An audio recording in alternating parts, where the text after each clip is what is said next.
Hello hello hello hello, कैसे हैं आप सब लोग। मैं अविनाश शर्मा आपका स्वागत करता हूं PN institute video lecture session में। और आज का लेक्चर काफ़ी खास है।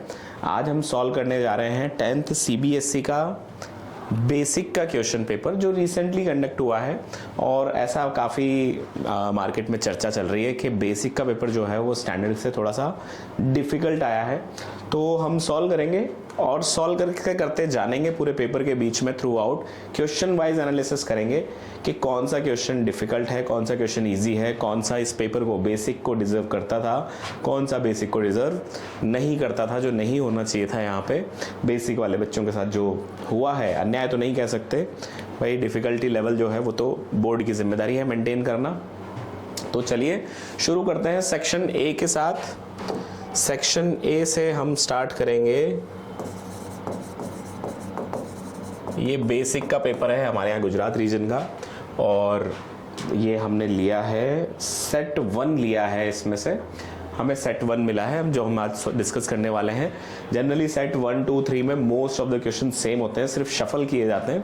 तो हम सेट 1 के हिसाब से कर रहे हैं। देखो पहला क्वेश्चन, 7 × 11 × 13 + 5 इज अ, ये क्या है? ऑब्वियसली ये कंपोजिट नंबर है। आप इसको मल्टीप्लाई करके देखोगे तो आपको कंपोजिट नंबर मिलेगा।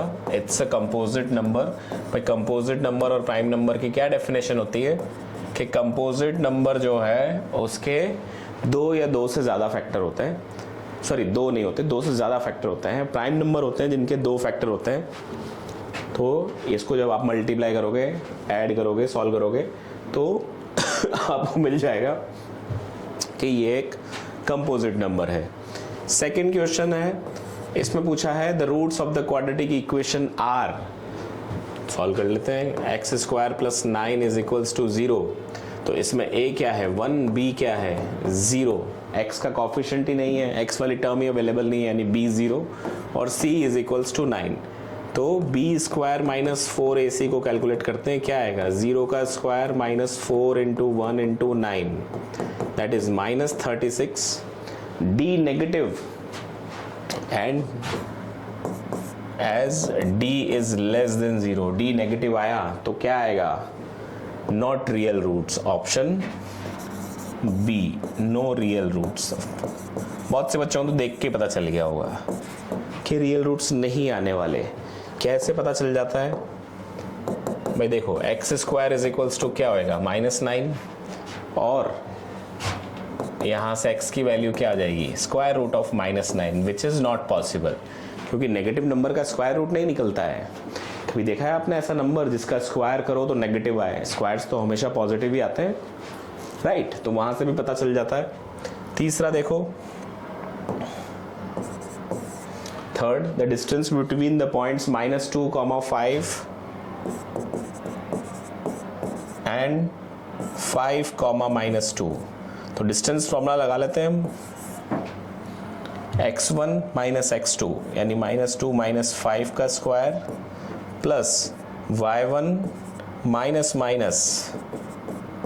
का स्क्वायर।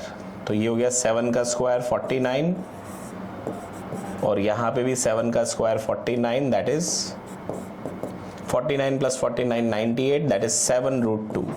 थोड़ा सिंप्लीफाई करेंगे तो ऑप्शन ए इसमें आ जाएगा, ऑप्शन ए 7√2। ओके, तीनों क्वेश्चन इजी थे, बिल्कुल बेसिक के ही लेवल के थे। चलो नेक्स्ट देखते हैं। Fourth, the cylinder of the radius r is surmounted on a hemisphere of same radius. If the total height of the object is 13 centimeter, then its inner surface area. अरे देखो, cylinder और hemisphere, total height है 13। तो यदि मैं इसकी radius r ले लूं, कि इसकी रेडियस आपको बोली हुई है रेडियस r है, तो इसकी हाइट कितनी हो जाएगी 13 - r। तो इनर सरफेस एरिया क्या हो जाएगा भाई CSA of hemisphere plus CSA of cylinder. CSA of hemisphere 2πr² and CSA of cylinder 2 pi r and height of cylinder that is 13 minus r. तो 2 pi r कॉमन ले लूँ यहाँ से, तो ये बचेगा r और यहाँ से 13 माइनस r, तो r r कैंसिल एंड 13 2 ज़ा 26 pi r. क्या आ गया? Option D. ये थोड़ा सा ट्रिकी था, हार्ड नहीं था, थोड़ा सा ट्रिकी था, क्योंकि इसके जैसा डिट्टो एक क्वेश्चन टेक्स्ट बुक में अवेलेबल है. डिट्टो कॉन्सेप्ट उसमें सेम ही यूज होता है. उसमें भी टोटल हाइट दे रखी है, रेडियस की हेल्प से आपको पहले हाइट ऑफ सिलेंडर निकालनी पड़ती है. तो टेक्स्ट बुक में ऐसा क्वेश्चन है ना, तो इसको हार्ड नहीं बोल सकते हम, ये ट्रिकी था थोड़ा सा. Question number 5, which of the following statement is not always true. हमेशा ट्रू नहीं होता, तो बताना है आपको. पहला, 2 circles are similar, always true. 2 circle हमेशा सिमिलर होते हैं. 2 isosceles right triangles are similar, yes. Isosceles right isosceles triangle जो होते हैं वो हमेशा सिमिलर होते हैं, हमेशा सिमिलर होंगे वो. 2 रेक्टेंगल्स आर सिमिलर, हमेशा नहीं होते. 2 रेक्टेंगल्स हमेशा सिमिलर हो जाएं ऐसा जरूरी नहीं है. तो ऑप्शन सी इसका आंसर है कि 2 रेक्टेंगल्स आर सिमिलर. बाकी ऑप्शन डी भी चेक कर लेते हैं. 2 equilateral triangles are similar, yes, always 2 equilateral triangles हमेशा सिमिलर होते हैं. देन क्वेश्चन नंबर 6 पे आते हैं. कॉट थीटा दे रखा है आपको √5, तो साइन थीटा बताना है. Cot theta is equals to √5, तो कॉट स्क्वायर थीटा क्या हो जाएगा? 5. और कॉट स्क्वायर क्या होता है भाई? Cosec square minus cot square is equals to 1 होता है. तो वहां से कॉट स्क्वायर क्या हो जाएगा? Cosec square plus 1 is equals to 5. तो 1 को उधर भेज देते हैं. कॉसेक स्क्वायर थीटा क्या हो जाएगा? 4. तो कॉसेक थीटा 2. कॉसेक का रेसिप्रोकल होता है साइन, यानी sine theta is equals to 1/2. ये लो ऑप्शन डी. आप चाहो तो इसको पाइथागोरस की हेल्प से भी सॉल्व कर सकते हो कि भाई कॉट होता है बेस अपॉन परपेंडिकुलर, तो √5 is base and 1 is perpendicular. वहां से आप हाइपोटेनियस निकालो, हाइपोटेनियस की हेल्प से आपको फिर साइन मिल जाएगा. साइन होता है perpendicular by hypotenuse. Okay, 7th वाला देखते हैं.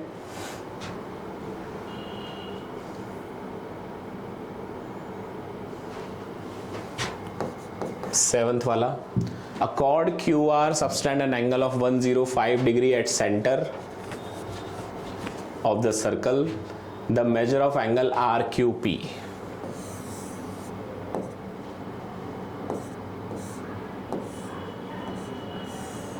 ये 105 है, तो हमसे कहा जा रहा है ये वाला एंगल बताओ, ये कितना होगा? ये 105 है, तो इसको आगे बढ़ा दूं तो ये कितना हो जाएगा? एंगल 1 हो जाएगा half of 105, 52.5 degree.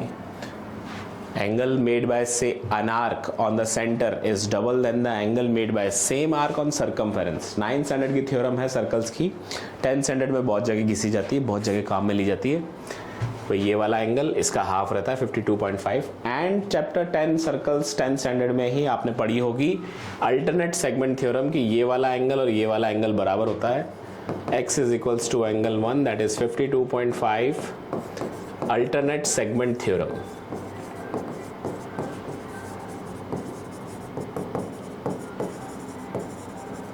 Alternate segment theorem. तो 52.5 यानी कि 105/2, ऑप्शन बी यहाँ फ्रैक्शन में दिया हुआ है. Okay, 8th question, the probability of getting a sum greater than 10 when 2 dice are rolled. 2 dice roll किए जाएं तो सम जो है वो 10 से बड़ा मिले, यानी सम या तो 11 मिले या 12 मिले. तो 11 आपको मिलता है 5 6 या फिर 6 5 से, और 12 मिलता है 6 6 से. इन 3 के अलावा और कोई पॉसिबल आउटकम्स नहीं होते. तो probability of sum greater than 10 3/36, क्योंकि total outcomes when 2 dice are rolled, total outcomes are 36, that is 1/2. 12, option C. Question number 9, number of zeros बताने हैं इसमें। नंबर ऑफ जीरोस कितने हैं? बहुत इजी क्वेश्चन, बहुत इजी क्वेश्चन। एक्स एक्सिस को कितनी बार टच कर रहा है? 1 2 3 4, तो 4 जीरोस। एक्स एक्सिस को जितनी बार टच करता है उतने जीरोस होते हैं। ये बिल्कुल स्टैंडर्ड, सॉरी बेसिक के लेवल का था। बेसिक में ऐसे ही क्वेश्चन आते हैं। इसके ऊपर वाला भी बेसिक का था, प्रोबेबिलिटी का। हाँ, ये थोड़ा सा टेक्स्ट बुक से बाहर का अल्टरनेट सेगमेंट थ्योरम यूज कर लिया, तो थोड़ा सा हम इसको बोल सकते हैं कि थोड़ा सा डिफिकल्ट रहा होगा बच्चों के लिए यदि उन्होंने अल्टरनेट सेगमेंट थ्योरम नहीं पढ़ी है। हाँ, बट बिना अल्टरनेट सेगमेंट थ्योरम के भी हो सकता था ये। 105 है तो ट्राइंगल के तीनों एंगल्स का सम कितना होता है? 180। अब 180 में से 105 गया तो कितना बचा? 75। और ये रेडियस है तो 75 का आधा आधा हो जाएगा ये दोनों। कितना होता है 75 का आधा? 37.5। ये 37.5 और ये पूरा एंगल 90 है। रेडियस परपेंडिकुलर टू टेंजेंट, तो वहाँ से भी निकल सकता था। जरूरी नहीं था आप अल्टरनेट सेगमेंट थ्योरम से सॉल्व करें। तो मेरे हिसाब से ये भी इजी था, बेसिक के लेवल का ही था। 10th क्वेश्चन देखो, ये तो है ही बेसिक का। nth term of an AP पूछा है। इसमें a क्या है? -1/3। d क्या रह जाएगा? 4/3 -1/3। Second term minus first term करते हैं हम, तो d इज 5/3। तो nth टर्म कैसे निकालते हैं? an is equals to a plus n-1d। a is -1/3 plus n-1 into 5/3। LCM ले ले 3 -1 प्लस 5n-5, तो 5n-6/3। an की वैल्यू आ गई ऑप्शन बी। ये रहा भाई ऑप्शन बी। ओके,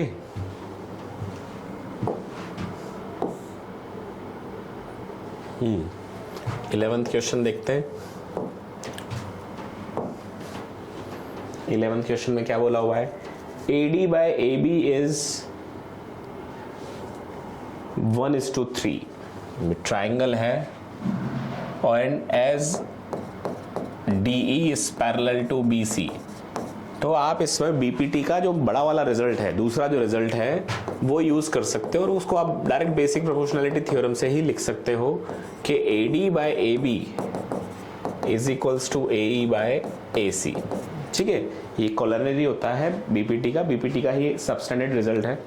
ओके, तो AD/AB आपको दे रखा है 1/3, AE इज 2.5 और AC आपको ढूंढना है। क्रॉस मल्टीप्लाई करोगे और आंसर पाओगे 7.5 centimetre. That is option A, है ना। चाहो तो सिमिलैरिटी से भी कर सकते हो, सिमिलैरिटी से भी यही रिजल्ट मिलने वाला है आपको।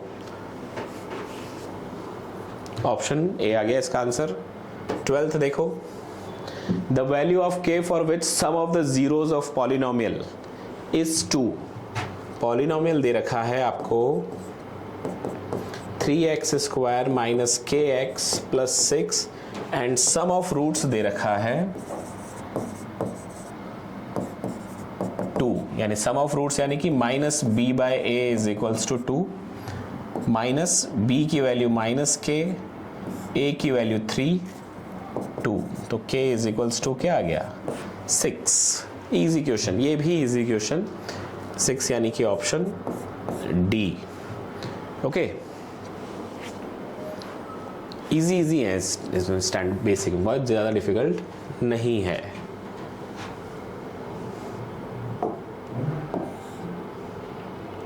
थर्टीन्थ वाला देखते हैं।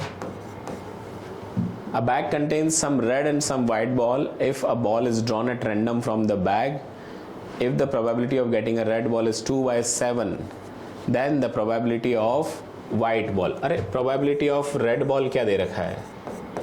2/7, तो probability of white ball क्या हो जाएगा?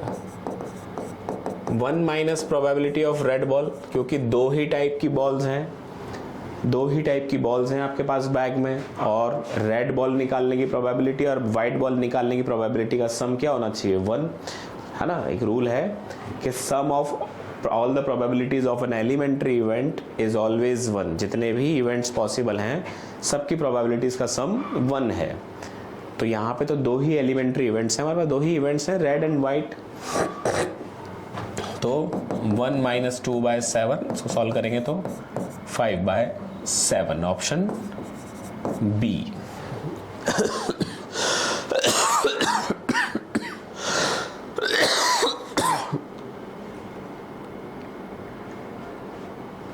जनरली ये क्वेश्चन डेसिमल के फॉर्मेट में आता था, इस बार फ्रैक्शन के फॉर्मेट में पूछ लिया है। 14th वाला देखो,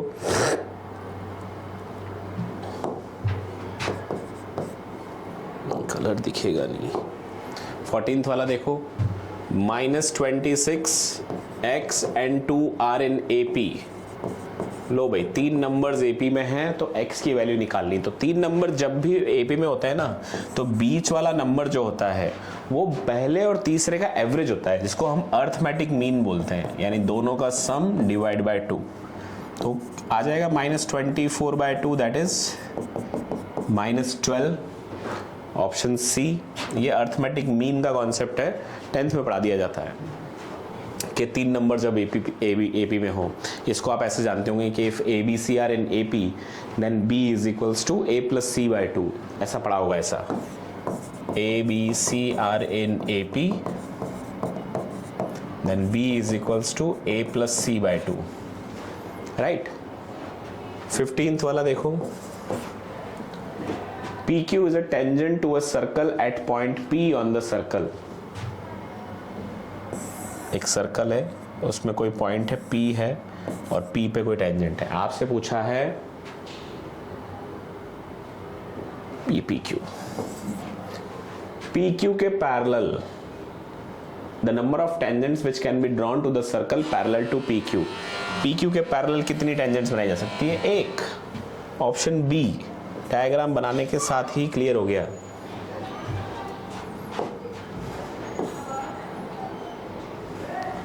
(16) देखो, a card is drawn from a well shuffled playing card deck, the probability that of getting a queen of spades। ओहो, इजी, फिर से इजी। क्वीन ऑफ स्पेड्स की प्रोबेबिलिटी कितनी होती है? कितनी होती है क्वीन ऑफ स्पेड्स? 1 होती है, 1/52। क्वीन ऑफ स्पेड, हाँ option B, 1/2, 1/52। 17, the length of pendulum is 70 centimeter long, it describes an arc of। लो भाई, रेडियस आपको दे दी 70 centimetre and length of arc दे दिया 88। आपसे पूछा है the angle subtended by the arc on the centre. तो लेंथ ऑफ आर्क का फॉर्मूला होता है हमारे पास 2πr θ/360, वो 88 दिया हुआ है। तो रख दो वैल्यूज 2, 22/7, r इज 70, थीटा तो हमें ढूंढना है 88। तो देखो 7 10s 0 0s and 2 18s, 2 11s, 2 9s और 11 8s, 9 8s 72 डिग्री है। 72 डिग्री ऑप्शन में, हाँ है, ऑप्शन सी। ये भी इजी था, थोड़ा सा ट्रिकी था कि थीटा पूछ लिया, ये कभी पूछा नहीं जाता, बेसिक में बहुत कम पूछा गया है, लेकिन पूछ लिया तो कोई बात नहीं, हमें आता है। The total surface area of a solid cone of radius 7 centimeter low, R is 7 and slant height is 25। 9th का क्वेश्चन है, 9th का। TSA of cone क्या होता है भाई? TSA of cone πr L + r। तो रख देते हैं वैल्यूज, 22/7, R is 7, 25 + 7, 7 7 कैंसिल, 22 × 32, तो इसको मल्टीप्लाई कर लो, 64, 704 सेंटीमीटर स्क्वायर, ऑप्शन बी। लो भाई 9th 99 10 20 असर्शन एंड रीजन, इसको और देखते हैं क्या बोला हुआ है। For an acute angle theta cos theta is always less than 1। True, cos theta हमेशा 1 से छोटा होता है। क्यों? क्योंकि कॉस थीटा होता है आपका बेस बाय हाइपोटेनियस, और किसी भी राइट एंगल ट्राइंगल में हाइपोटेनियस सबसे बड़ी साइड होती है। इट मींस बेस हमेशा छोटा रहने वाला है। इट मीन्स ये जो है बेस बाय हाइपोटेनियस हमेशा 1 से छोटा मिलेगा, एक प्रॉपर फ्रैक्शन मिलेगा। आओ रीजन में क्या बोला हुआ है, hypotenuse is the longest side and cos theta. Option A जो मैंने एक्सप्लेन किया वही रीजन में लिखा हुआ है, यानी assertion is true, reason is true and reason is the correct explanation of assertion. Question number 20, median of the data is the value of n by 2 where n represents sum of all frequencies. Median divides the whole distribution in 2 equal parts. Reason is true but assertion is false, क्योंकि median जो होता है वो हमेशा n by 2 term नहीं होती, हमेशा नहीं होती, वो इवन और ऑड पे डिपेंड करता है कि n की वैल्यू जो है यानी सम ऑफ ऑल फ्रीक्वेंसीज जो है या इवन है, राइट। तो assertion is false and reason is true, option D, right. तो ये खत्म हो गया तुम्हारा सेक्शन ए। अब सेक्शन ए के बाद अब आगे बढ़ते हैं सेक्शन बी की तरफ।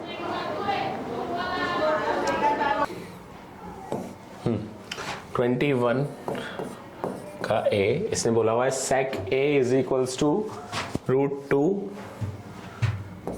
भाई sec a is equals to √2, इसका मतलब cos a क्या हो जाएगा 1/√2। अरे तो बहुत आसान है यार, ये भी करने की जरूरत नहीं है। sec a is equals to √2, तो as sec 45 degree is equals to √2, इसका मतलब a कितना हो गया 45 डिग्री, एंड साथ में क्या दिया हुआ है 10b is equals to √3, and we know कि 10 60 डिग्री इज इक्वल्स टू √3, इसका मतलब b कितना हो गया 60 डिग्री। तो आपको कौन सा निकालना है, 2 sin a cos b is equals to क्या हो जाएगा 2 sin 45 cos 60 डिग्री। तो 2 sin 45 की वैल्यू 1/√2 एंड cos 60 की वैल्यू 1/2, 2 कैंसिल 1/√2 आंसर, है ना। इजी पीजी, बहुत इजी क्वेश्चन था। हाँ, किसी को टेबल याद होगी ट्रिग्नोमेट्री की कि किस एंगल की वैल्यू क्या होती है, तो वो आप आसानी से कर पाओगे इसको, तो आपको दिख जाएगा कि यहाँ ये इसी एंगल की वैल्यू है। नहीं याद है तो आप दोनों में पाइथागोरस यूज करके और लगे रहिए 2 मार्क्स के क्वेश्चन के लिए मजदूरी में।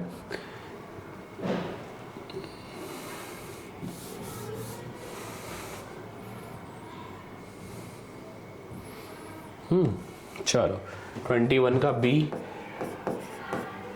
क्या बोला हुआ है, 4 cos cube 60 plus cosec 30 upon 10 square 30, value रखते हैं सारी। तो 4 cos 60 की वैल्यू 1/2 इसका क्यूब, प्लस cosec 30 की वैल्यू 2, tan 30 की वैल्यू 1/√3 इसका स्क्वायर, तो 4 इंटू 1/2 का क्यूब और ये 1/3, 4 2 is 8, what is 1/2 plus 2 5/2 upon 3, ये 2 नीचे आ जाएगा तो 5/6, that is answer. Okay, value सही पता हो और कैलकुलेशन में आपका कमांड हो तो आप कर सकते हो। चलो 22 वाला भी यही कर देते हैं हम। Find the LCM and HCF of 1530। तो चलो ना नेक्स्ट पेज लेते हैं। 22 1530 का एलसीएम यानी 1530 का प्राइम फैक्टराइजेशन करेंगे पहले तो। 5 3 15, 5 6 30, 3 1 0 2, ये होगा 17 6 2 3 एंड 3 1। तो 1530 का प्राइम फैक्टराइजेशन क्या हुआ, 2 to power 1, 3 to power 2, 5 to power 1, 17 to power 1। ऐसे ही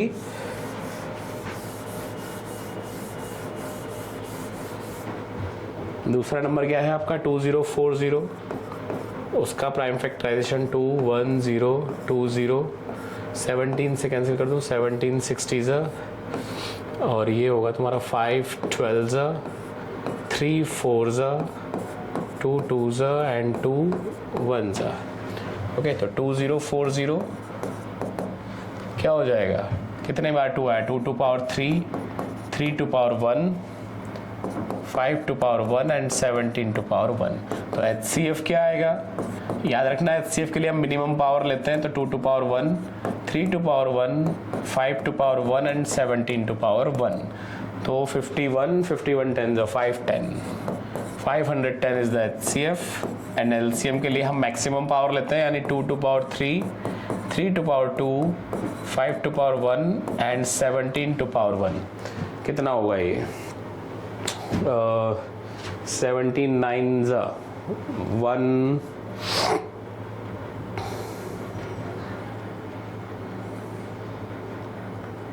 153 एंड 153 4 153 इंटू 4 कर लेते हैं, तो 450 इंटू 4 200, 400 612, 612 और एक 0। LCM 6120 is the LCM। ठीक है, तो LCM HCF निकालना, तो पीस ऑफ केक की तो आ गया, वही बहुत अच्छी बात है कि ये क्वेश्चन आ गया आपसे। 23rd में देखो आपसे बोला हुआ है, बड़ा अच्छा क्वेश्चन है, थिंकिंग बेस्ड है ये थोड़ा सा बच्चों को परेशान कर देगा, बेसिक वालों को, कि if ABC form a triangle right angled at B when joined then establish a relation between A and B। A और B के बीच में रिलेशन establish करो।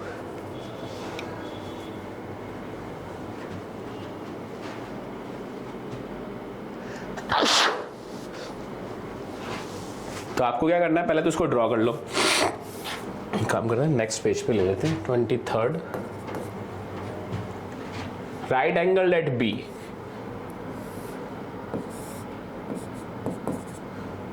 यहाँ A यहाँ C। B के कोऑर्डिनेट्स हैं आपके पास 1 1, A के कोऑर्डिनेट्स हैं A, 0 एंड C के कोऑर्डिनेट्स हैं 0, B।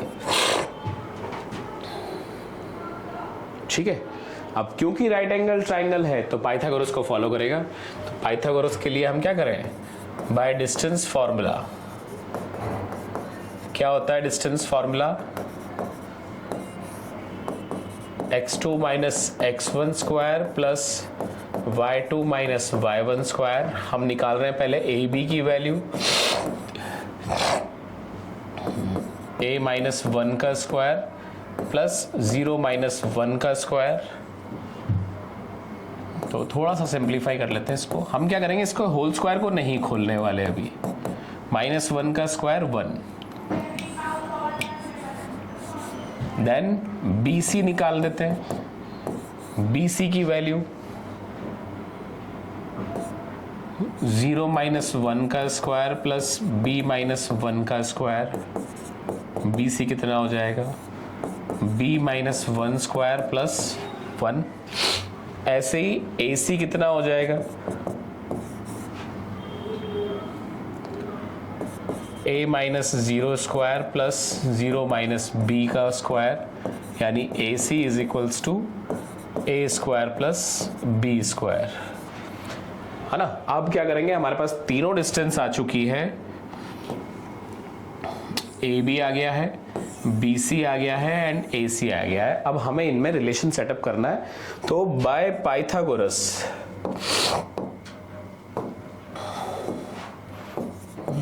Pythagoras theorem in triangle ABC, AC square is equals to AB square plus BC square। जगह की शॉर्टेज की वजह से मैं क्या डायरेक्ट स्क्वायर करके लिख रहा हूँ भाई।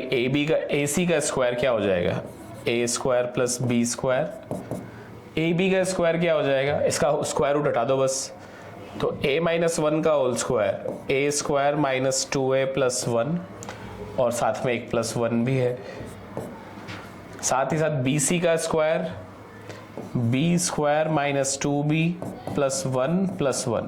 देखो ए स्क्वायर बी स्क्वायर तो कट जाएंगे, 2a और 2b को एक तरफ ले आओ तो क्या हो जाएगा 2a प्लस 2b, और इधर क्या बचेगा आपके पास 1 2 3 4। पूरी इक्वेशन 2 से डिविजिबल है, यानी a plus B is equals to 2। और यही वो रिलेशन है जिसकी हम बात कर रहे थे कि a प्लस बी की वैल्यू क्या रहेगी 2 रहेगी। यही आपसे पूछा था। ऐसा क्वेश्चन टेक्स्ट बुक में भी है, इक्वी डिस्टेंट वाला सॉल्व एग्जाम्पल है, लेकिन थोड़ा सा इससे अलग है। लैंग्वेज थोड़ी सी चेंज की हुई है उसमें, कि उसमें ट्राइंगल नहीं दिया हुआ है, उसमें एक लाइन दी हुई है बस, कि एक लाइन सेगमेंट के 2 एंड पॉइंट्स हैं और उस एंड पॉइंट से इक्वी डिस्टेंट पॉइंट है एक्स वाई, उसमें एक्स और वाई के बीच में रिलेशन निकालना है। तो ये भी कुछ उसी टाइप का है कि ये इक्वल डिस्टेंस पे है, सॉरी ए बी सी जो है राइट एंगल ट्राइंगल है, तो ए और बी के बीच में रिलेशन बताओ, तो ए और बी के बीच में रिलेशन कुछ ऐसा आएगा, a plus B is equals to 2। Okay, चलो भाई नेक्स्ट देखते। 24th a, इसमें पूछा हुआ है find the probability that a number selected at random from the numbers 0 31 sorry 30 31 32 33 up to 60। तो टोटल नंबर्स कितने हो जाएंगे 30 से लेके 60 तक। देखो भाई 1 से लेके 60 तक, इधर देखना 1 to 60 कितने नंबर्स हो गए 60। अच्छा 1 to 30 कितने नंबर हो जाएंगे 30, लेकिन ये तो 30 से स्टार्ट हो रहा है, यानी आप 30 मत लो यहाँ पे। 1 to 29 कितने हो जाएंगे 29, इसका मतलब 30 to 60 कितने बचे 60 माइनस 29, 60 में से 29 माइनस कर दो, राइट। यानी टोटल नंबर्स आपके पास कितने होंगे 31, राइट। ये आया होगा समझ में, ये रफ फर्क है। अब देखो इसमें क्या पूछा हुआ है, अब प्राइम नंबर्स 30 से 60 के बीच में प्राइम नंबर्स। तो पहले प्रोबेबिलिटी का फॉर्मूला लिख लेते हैं हम। प्रोबेबिलिटी ऑफ इवेंट ई क्या होता है, number of favourable outcomes divide by total outcomes. तो प्राइम नंबर्स कितने हो गए 30 से लेके 60 के बीच में, कौन कौन से हैं। एक तो 31 है, 31 के बाद 32 नहीं है, 33 है, 34 नहीं है, 35 36 37, देन 41 43 47, 47 के बाद 53 54 55 56 57 58 59 कितने हो गए 1 2 3 4 5 6 7 8। तो प्रोबेबिलिटी ऑफ प्राइम नंबर क्या हो जाएगा 8/31।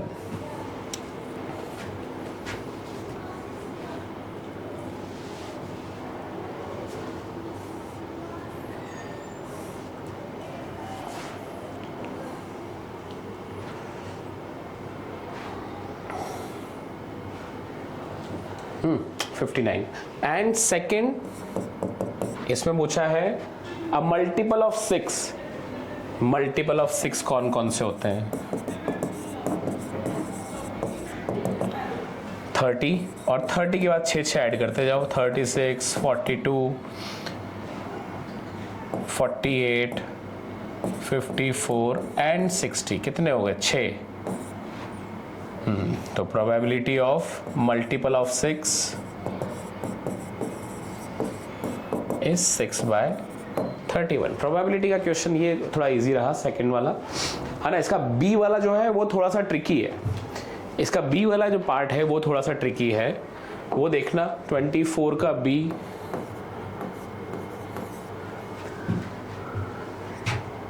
Slips of letters of the word background, यानी टोटल स्लिप्स कितनी हो जाएंगी आपके पास 1 2 3 4 5 6 7 8 9 10 कौन कौन सी? B A C K G R O U N D। अब इसमें आपसे पूछा हुआ है find the probability that the picked up slips letter is a vowel. Probability of vowel, तो वोवल कितने हैं इसमें? 1 2 3, 3 ही है, यानी 3/10। और सेकंड पूछा है कि probable present in the word ball, ball में प्रेजेंट हो ऐसा अल्फाबेट चाहिए। तो बॉल में प्रेजेंट अल्फाबेट एल, और एल तो हमारे पास है नहीं, इसमें सिर्फ बी और ए ही है। तो बी और ए कितनी बार है यहाँ पे? सिर्फ 2 बार। तो probability of alphabet present in ball is equals to 2/10, that is 1/5। ये थोड़ा सा ट्रिकी था कि बॉल में प्रेजेंट हो। अब बॉल में प्रेजेंट हो तो बच्चे थोड़ा घबरा जाते हैं कि क्या करना है, हाँ ना। 24 के बाद 25, टेक्स्ट बुक जैसा क्वेश्चन है 25 वाला।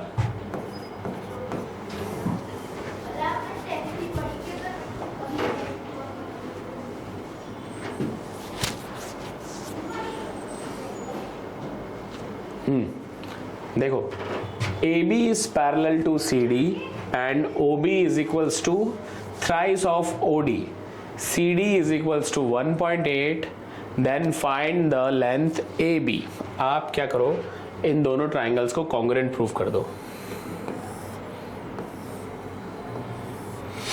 जैसे मेरे पास है A B C D। वही बच्चों डायग्राम जरूर बनाया करो, क्योंकि डायग्राम बड़े काम का है। देखो, ये वाला angle 1 is equals to angle 2 and angle 3 is equals to angle 4 as AB is parallel to CD। So angle 1 is equals to angle 2 and angle 3 is equals to angle 4। Reason by alternate interior angle. भाई parallel है lines, तो alternate interior angles equal होंगे। Okay, तो by A criteria angle AOB is similar to COD by AA criteria. Bye CPST AO by CO is equals to OB। क्या ढूंढने को कहा है आपसे? OB upon OD is equals to AB by CD, जिसमें से OB और OD तो आपके काम का नहीं। कैसे नहीं है? OB और OD ही काम का है। OB अपॉन OD ये काम का नहीं है AO और अपॉन CO, क्योंकि इसके बारे में हमें कोई इंफॉर्मेशन नहीं दे रखी। भाई हमें क्या बताया हुआ है? ये इक्वेशन 1 है और हमें बोला हुआ है as OB is equals to 3 times of OD, it means OB upon OD is equals to 3 and CD is equals to 1.8 centimetre. तो ये सारी वैल्यूज यहाँ रख दो। OB बाय OD की वैल्यू आपको 3 मिल गई, AB की वैल्यू हम ढूंढना चाहते हैं और CD की वैल्यू 1.8 है। क्रॉस मल्टीप्लाई करो तो 18 3 54 सेंटीमीटर, यानी 5.4 सेंटीमीटर, है ना। थोड़ा अच्छा क्वेश्चन था, सिमिलैरिटी का न्यूमेरिकल यूज था, बड़ा बढ़िया क्वेश्चन था, है ना। तो ये हमारा खत्म हुआ सेक्शन बी।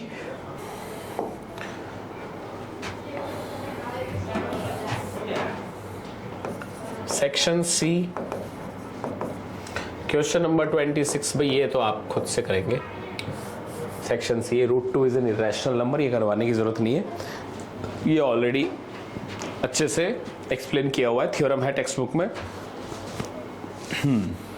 क्वेश्चन नंबर 27 की तरफ बढ़ेंगे हम।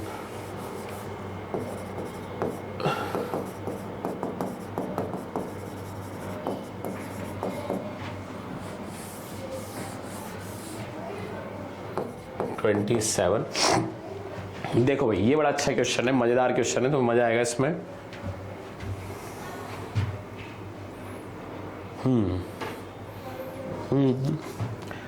आपको बोला हुआ है दैट ये डायग्राम दिया हुआ है एक ट्राइंगल का, triangle P Q and R। P के कोऑर्डिनेट्स हैं 6,0, Q के कोऑर्डिनेट्स हैं 2,8 एंड R के कोऑर्डिनेट्स हैं -2,4। इसमें एक लाइन है M एंड N। ओप्स,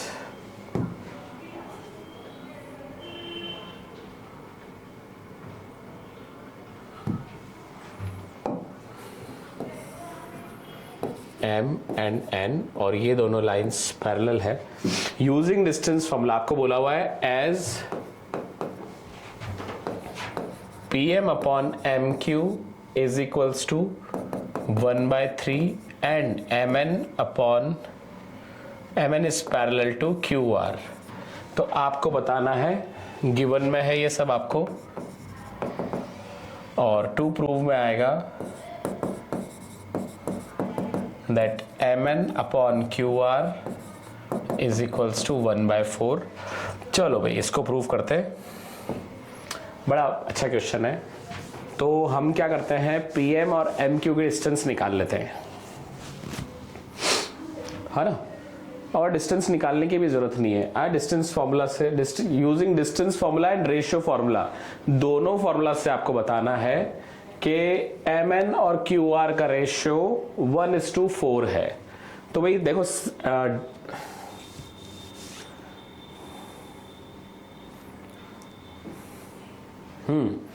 तो आप क्या करेंगे, डिस्टेंस फॉर्मूला पहले तो क्या करो, M और N के कोऑर्डिनेट्स निकाल लो। देखो भाई चलो शुरू करते हैं इधर proof. As Mn is parallel to QR, तो by basic proportionality theorem PM upon MQ is equals to PN by NR। तो PM upon MQ की वैल्यू क्या है, 1/3, PN upon NR is also 1/3।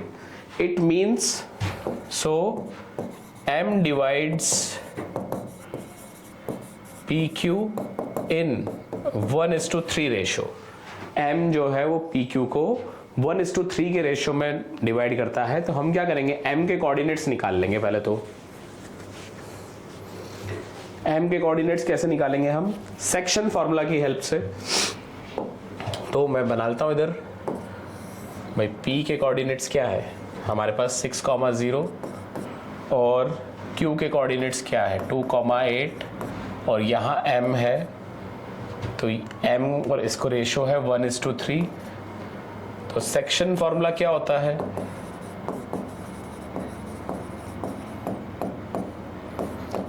M1x2 plus M2x1 upon M1 plus M2, M1y2 plus M2y1 upon M1 plus M2।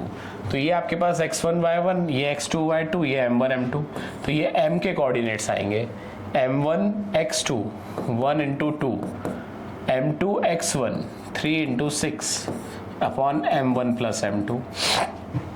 ऐसे ही M1 y2 plus M2 y1 upon, तो कितना हो जाएंगे M के कोऑर्डिनेट्स 14/4 एंड 8/4। तो 2 7 2 4 2 यानी M के कोऑर्डिनेट्स आ गए आपके पास 7/2 एंड 2। और इसी तरह से N जो है वो PR को 1:3 के रेशियो में डिवाइड करती है। सिमिलरली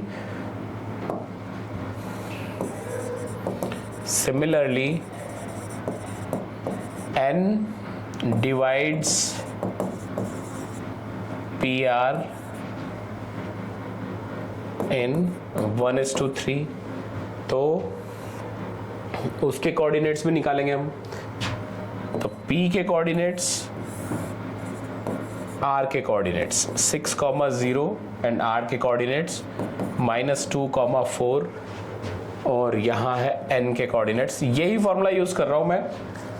n के कोऑर्डिनेट्स आ जाएंगे आपके पास, ये है 1:3, तो m1 x2 -2 plus m2 x1 6/4, ऐसे m1 y2 1/4 प्लस 0/4, यानी n के कोऑर्डिनेट्स आ गए 1,1। तो m और n दोनों के कोऑर्डिनेट्स आ गए आपके पास। एक बार चेक कर लेते हैं। 2 18 और 2 20। ओह देखो मुझसे गलती हो गई ना, यहाँ छोटी सी एक मिस्टेक हो गई। अरे बदमाश बच्चों, तुम भी कमेंट सेक्शन में नहीं बताते कि गलती हो गई सर, है ना। तो 18 और 2 20, 20/4, यहाँ आएगा 5। ओके, लो भाई गलती सुधार दी।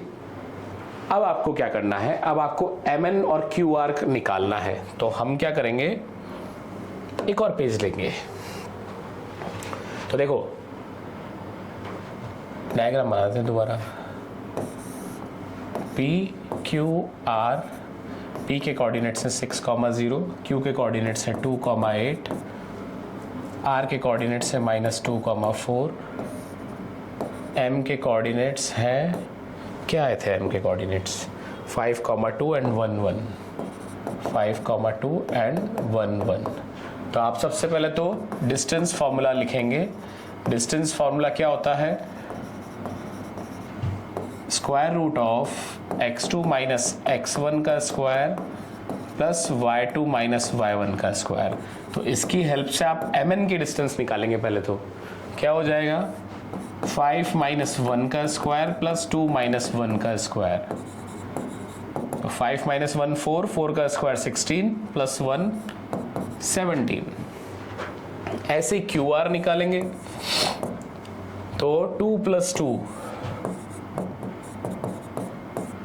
ये लो 8 माइनस 4। तो QR is equals to 2 plus 2 4, 4 का स्क्वायर 16 एंड 4 का स्क्वायर 16, कितना हो गया 32।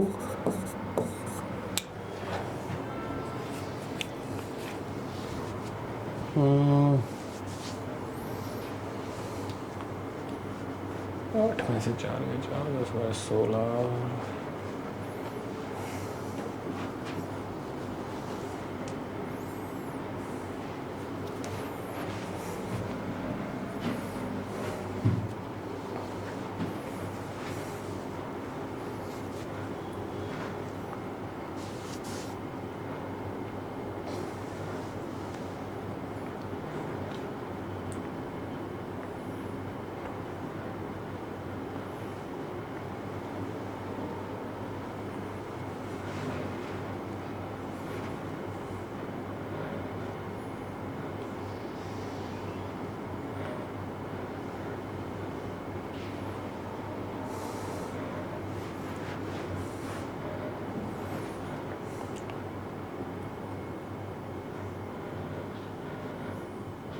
देखो एक और गलती हुई ना,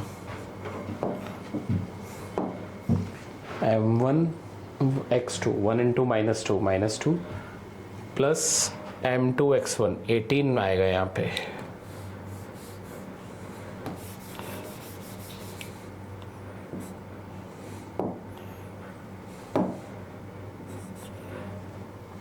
m1 x2 1 into -2 6 3 18/4। ऐसे m1 y2 4, 18 minus 2 16/4, that is 4,1। n की वैल्यू आएगी 4,1 n के कोऑर्डिनेट्स। तो यहाँ होगा 4, तो 5 माइनस 4 1, 1 का स्क्वायर 1 और ये होगा √2। तो QR हो जाएगा 16 4 √2। तो what is mn upon QR, √2 upon 4 √2 cancel, that is 1/4 और ये हो गया आपका हैंस प्रूव्ड। एक छोटी सी गलती जो है कभी कभी आपको आंसर दिलवाने में गलती कर देती है। खैर कोई नहीं, हम अपनी गलतियों से सीखते हैं। चलो 27 के बाद 28,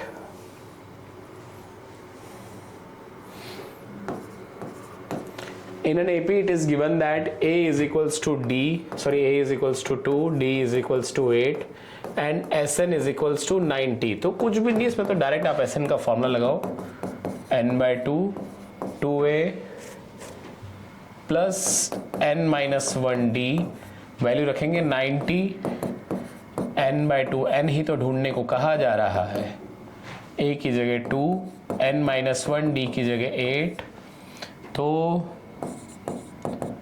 n/2 ये हो जाएगा 4 प्लस 8 टाइम्स n-1। मैं क्या करूँ, 4 कॉमन निकाल लूँगा इधर से, n/2 4 कॉमन निकालेंगे तो 1 प्लस 2n बचेगा यहाँ पे, 2n-1। तो क्या होगा, 2 2s और इस 2 से ये कट जाएगा 45 times, 45 times n, 1 plus 2n-2, 45 is equals to 2n-1 और n को अंदर मल्टीप्लाई कर देते हैं, 2n² माइनस n माइनस 45। और जब भी SN दिया हो और n ढूंढने को कहा जाए तो क्वाड्रेटिक आना तो फिक्स है। अब क्वाड्रेटिक आ गई तो आपको सॉल्व करनी पड़ेगी, बड़ी आसान है, बड़े आसानी से फैक्टर मिल रहे हैं इसके। तो -10n प्लस 9n माइनस 45, तो यहाँ से 2n कॉमन लेंगे तो n-5 और यहाँ से n कॉमन लेंगे तो n-5, n-5 and 2n plus 9, तो n is equals to 5 और -9/2 which is rejected, क्योंकि n की वैल्यू ना तो कभी फ्रैक्शन में हो सकती है ना ही कभी नेगेटिव हो सकती है ना। तो n is equals to क्या आ जाएगा आपका 5, फाइनल आंसर, है ना। बड़ा इजी क्वेश्चन था। क्वेश्चन इसका B वो थोड़ा सा अच्छा है, 28 का B, how many 4 digit numbers are divisible by 7, 7 से डिवाइड होने वाले 4 डिजिट नंबर्स कितने हैं। तो सबसे पहला 4 डिजिट नंबर कौन सा होता है, सबसे छोटा 1000, बट क्या ये 7 से डिवाइड होता है, चेक कर लेते हैं। 1000, 7 1 7, 7 4 28, 2 7 2 14, 6 रिमाइंडर बचता है, यानी 1000 तो डिवाइड नहीं होता, लेकिन 1000 में से 6 माइनस कर दोगे तो 994 जो है वो 7 से डिवाइड हो जाएगा। 994 इज डिविजिबल बाय 7, तो 994 is the largest 3 digit number divisible by 7, लेकिन जैसे इसमें 7 ऐड करोगे आपको मिलेगा 1001, जो कि पहला 4 डिजिट नंबर है जो 7 से डिवाइड होता है। ये होता है प्लेइंग विद नंबर्स, इसको कहते हैं एक्चुअली नंबर्स का खेल, कि भाई कौन सा नंबर किससे डिवाइड होगा नहीं होगा कैसे निकालते हैं। तो हमने क्या किया, 1000 को चेक करना था 7 से डिवाइड होता है या नहीं होता, तो कैसे चेक करते हैं, डिवाइड करके, डिवाइड कर लिया, क्या बचा, रिमाइंडर। और रिमाइंडर हमें क्या बताता है, रिमाइंडर हमें ये बताता है कि यदि मुझे अपने नंबर में से माइनस करोगे तो ही वो नंबर डिवाइड हो पाएगा। तो हमने 1000 में से 6 माइनस किया, क्या बचा 994, तो 994 के बाद वाला चाहिए हमें, तो 4 डिजिट। अब इसमें तो क्या है, 7 7 ऐड करते जाओ, लेकिन हमें आखिरी भी चाहिए, आखिरी 4 डिजिट नंबर, वो भी ऐसे ढूंढ लो। सबसे आखिरी 4 डिजिट नंबर कौन सा होता है, सबसे बड़ा 4 डिजिट नंबर 9999, बट क्या ये 7 से डिवाइड होता है, चेक कर लेते हैं भाई। 7 1 7, 7 4 28, 7 2 14 एंड 7 8 56, नहीं होता, 3 रिमाइंडर बचता है, यानी 9999 में से 3 माइनस कर दोगे तो क्या मिलेगा 9996, और वो 7 से डिवाइड होगा।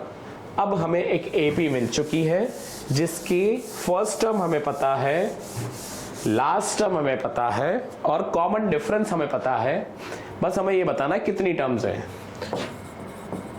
Clearly it's an AP with first term 1001, common difference 7 and last term being 996। So an का फॉर्मूला लगाएंगे हम 996 1001 एंड 7 टाइम्स n-1। इसको माइनस करते हैं और 7 इधर डिनोमिनेटर में आ जाएगा। 7 से डिवाइड कर दो, 7 1 7, 7 2 14, 7 8 56। अरे क्या गलती कर दी।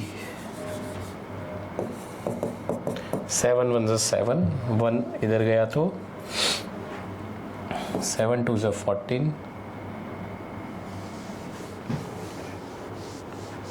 कुछ गड़बड़ कर दी क्या। 999 से, अरे भाई 2 थोड़ा ना आएगा। 7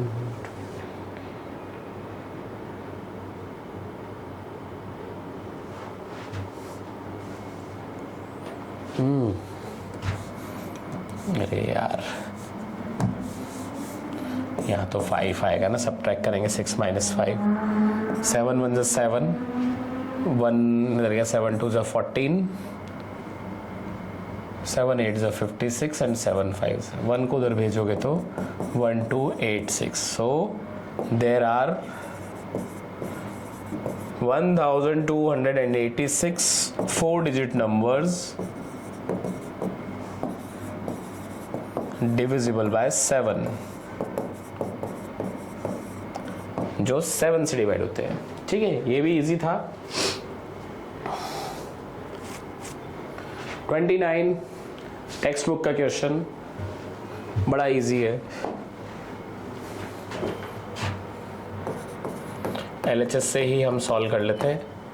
square root of 1 minus sine A. अच्छा, ये बड़ा अच्छा काम किया बोर्ड ने कि वैसे काफ़ी सालों से ऐसा कर रहा है कि ट्रिग्नोमेट्रिक आइडेंटिटीज में से कोई क्वेश्चन कभी टेक्स्ट बुक से बाहर नहीं पूछा, बेसिक वालों को, है ना। इसके लिए तो बेसिक वालों को बोर्ड का थोड़ा सा आभारी होना चाहिए कि चलो ट्रिग्नोमेट्री तो बख्श दिया।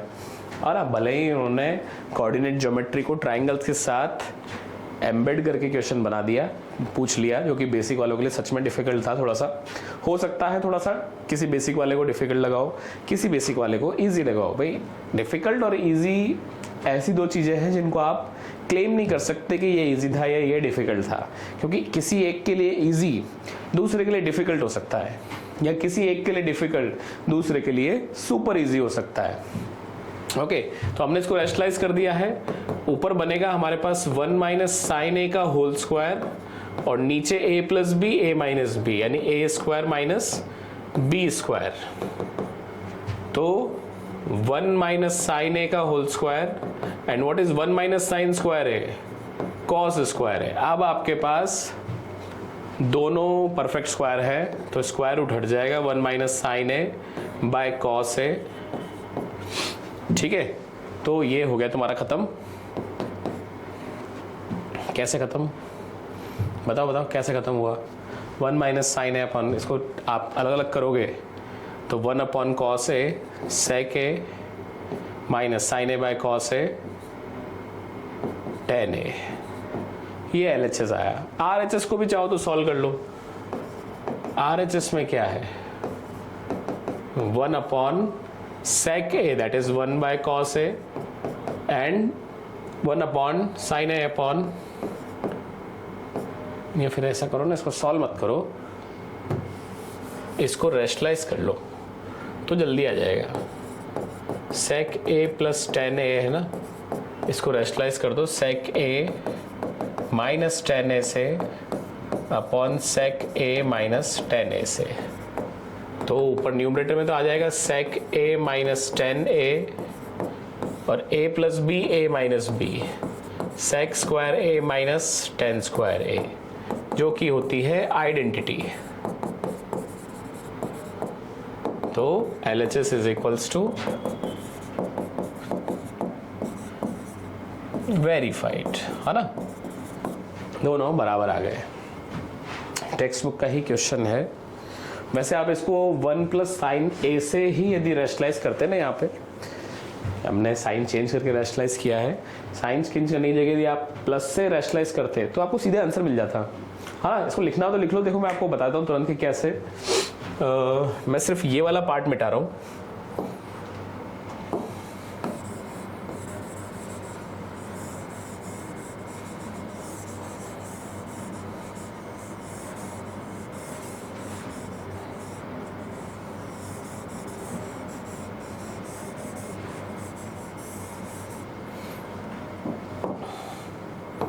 जैसे मैं इसको प्लस से रैशनलाइज करता हूँ तो ऊपर बनेगा मेरे पास 1 माइनस साइन स्क्वायर है और नीचे बनेगा मेरे पास 1 प्लस साइन ए का होल स्क्वायर। ट्राई कर लेते हैं, ट्राई करने में क्या जा रहा है। तो ऊपर बन गया कॉस स्क्वायर है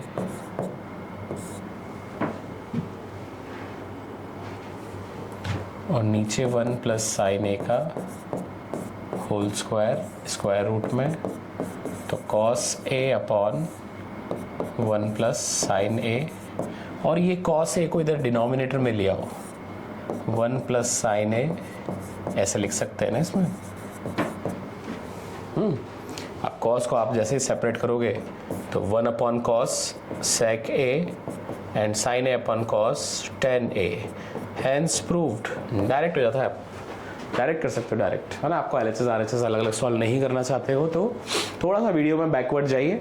पुराना वाला लिखना है तो पुराना वाला लिख लीजिए, उसके साथ ये RHS वाला भी लिखना पड़ेगा। नहीं तो आप डायरेक्ट LHS से सॉल्व कर सकते हो। मैं हाल फिलहाल के लिए, किसी को लिखना हो तो वीडियो में पीछे जाके लिख सकता है। मैं हाल फिलहाल के लिए इसको मिटा देता हूँ।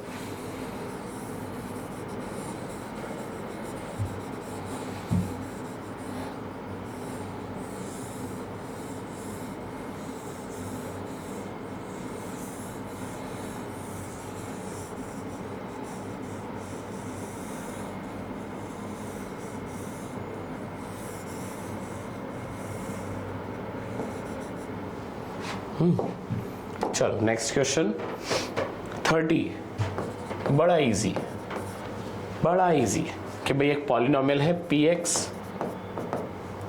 जो कि है 5x square minus 7x minus 3, इसके रूट्स हैं अल्फा एंड बीटा। तो अल्फा प्लस बीटा क्या हो जाएगा, माइनस b बाय ए, यानी alpha plus beta is equals to minus 7 by 5, that is 7 by 5, and alpha beta होता है c बाय ए, यानी कि माइनस 3 बाय 5। अब आपको एक ऐसा पॉलिनोमियल ढूंढना है जिसके रूट्स हो 2 by alpha and 2 by beta. तो पॉलिनोमियल कैसे ढूंढते हैं, क्वाड्रेटिक पॉलिनोमियल कैसे ढूंढते हैं, px is equals to X square के लगा के minus sum of roots into x plus product, यानी कि px इज इक्वल्स टू क्या हो जाएगा, X square minus 2 by alpha plus 2 by beta into x plus 2 by alpha into 2 by beta. तो 2 by alpha 2 by beta की value निकाल लेते हैं। तो देखो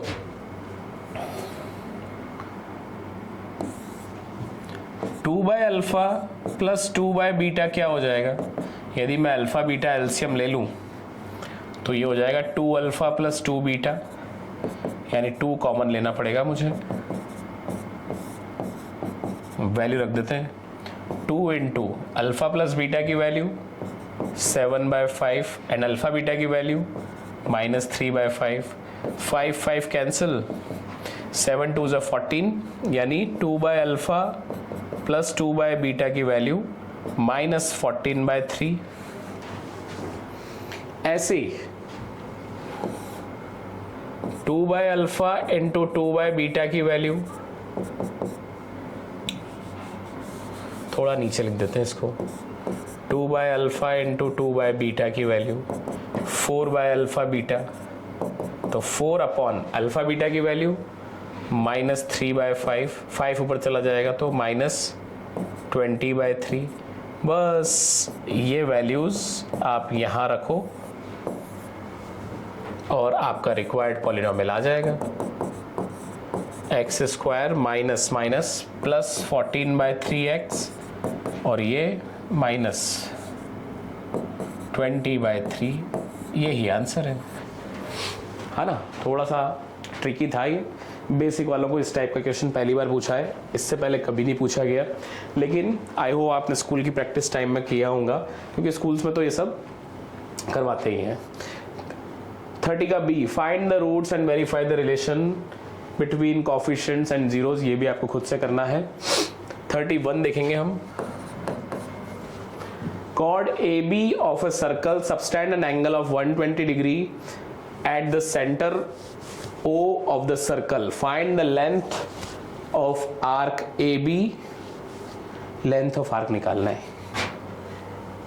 रेडियस दे रखा है 21 सेंटीमीटर एंड थीटा दे रखा है 120 डिग्री। ये क्या पूछ लिया, वो भी 3 मार्क्स में। हाँ चलो, कहीं कहीं तो बोर्ड ने थोड़ी रहमत दिखाई है बच्चों को। लेंथ ऑफ आर्क का फॉर्मूला 2πr थीटा बाय 360, आप सीधे वैल्यू रखें।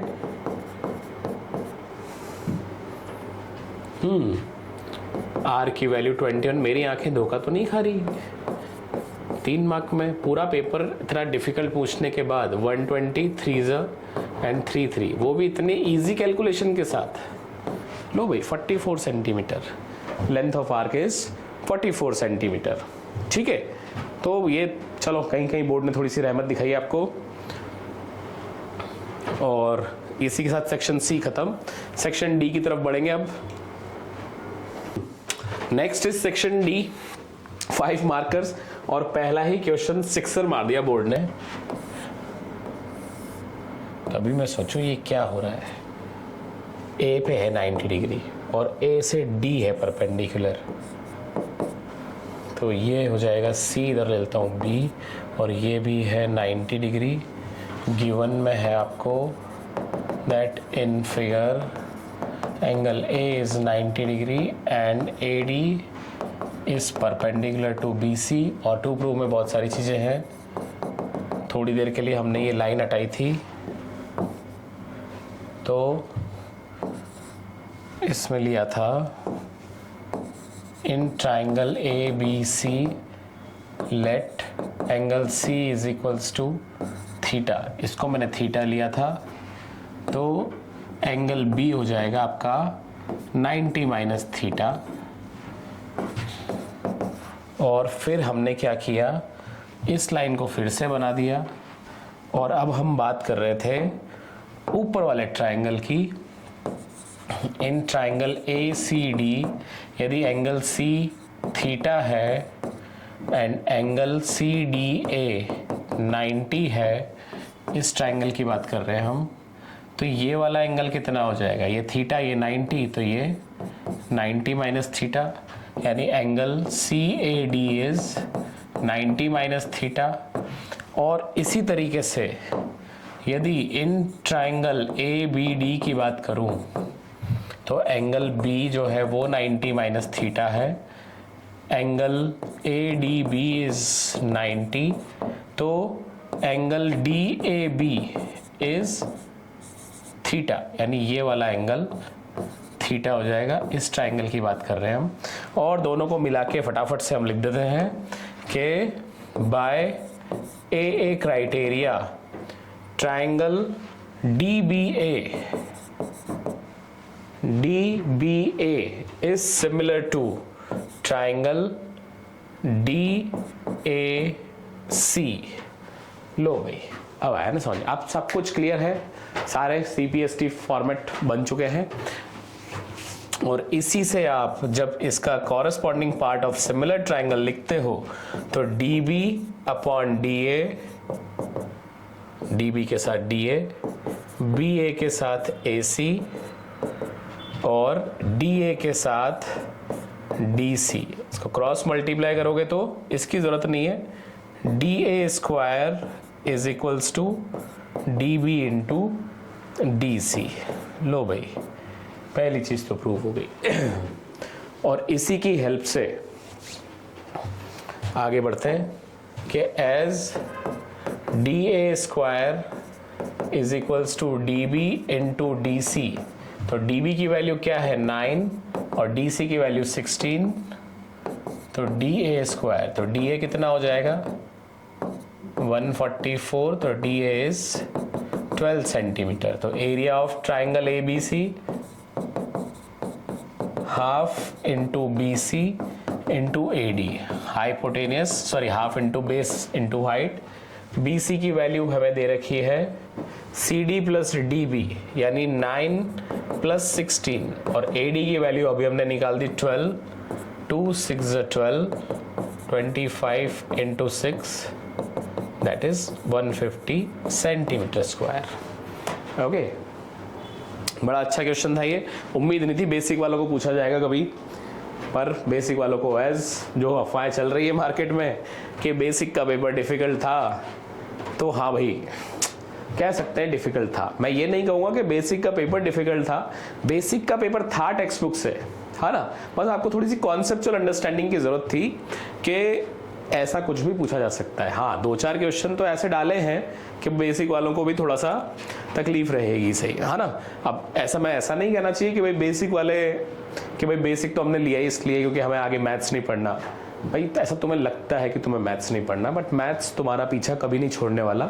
आप किसी भी सब्जेक्ट में जाओ, कोई सा भी स्ट्रीम लेंगे आप, मैथ्स आपको कहीं ना कहीं किसी न किसी फॉर्म में आता रहेगा और परेशान करता रहेगा। ठीक है, चलो भाई नेक्स्ट बढ़ते हैं। ये बीपीटी है 32 का बी, ये आपको खुद से करनी है।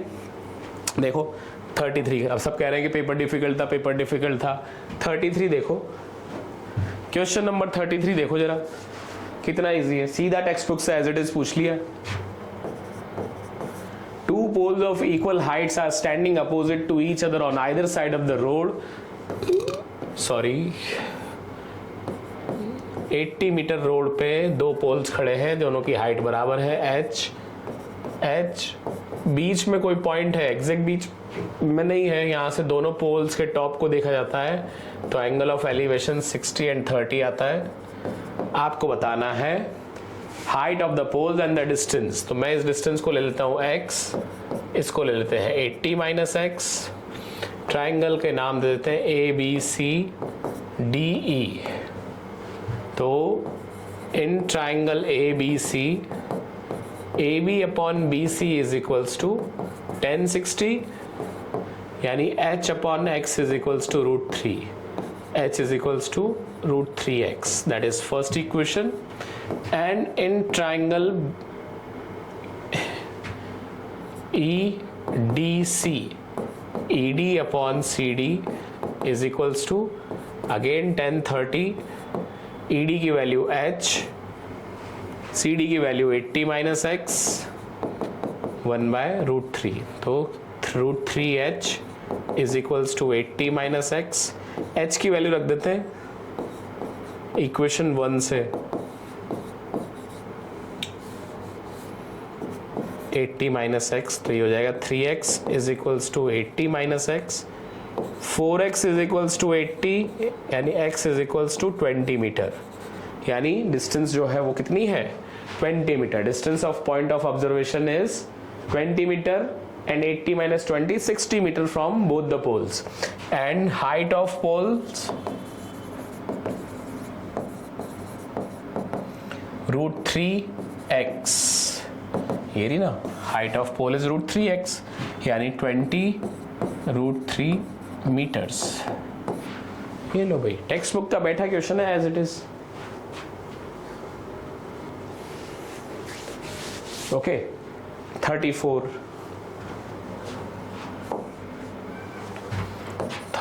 देख लेंगे भाई। 34 कि ABCD is a rectangle of dimension 80 by 60 metre, तो ABCD रेक्टेंगल बना देते हैं एक जिसके डायमेंशंस हैं 80 मीटर बाय 60 मीटर। ओके, और इसमें बोला हुआ है कि another rectangle PQRS is drawn inside ABCD leaving space of equal width x centimeter along the edges of ABCD. If the area PQRS is half of the area of ABCD, then find the value of x. लो भाई शुरू करते हैं खेल। ये तो है ABCD और इसके अंदर ही एक और ट्राइंगल बनाया है PQRS।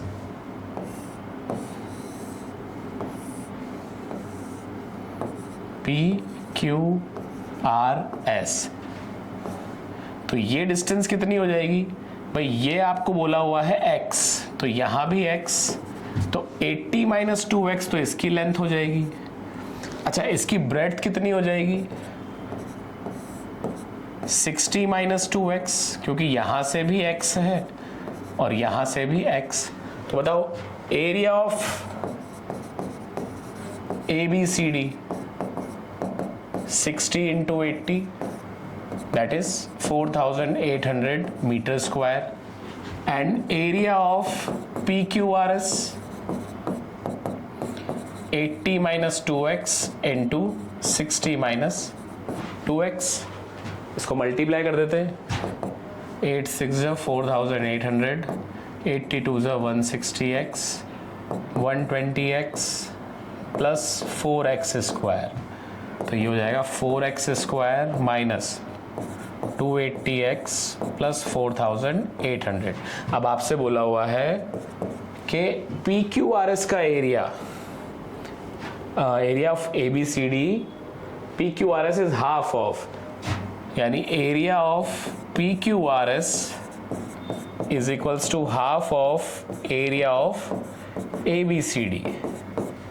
तो PQRS का area 4x square minus 280x plus 4800 half into ABCD 4800, तो 2 से ये 2400 टाइम्स, 2400 को इधर ले आते हैं,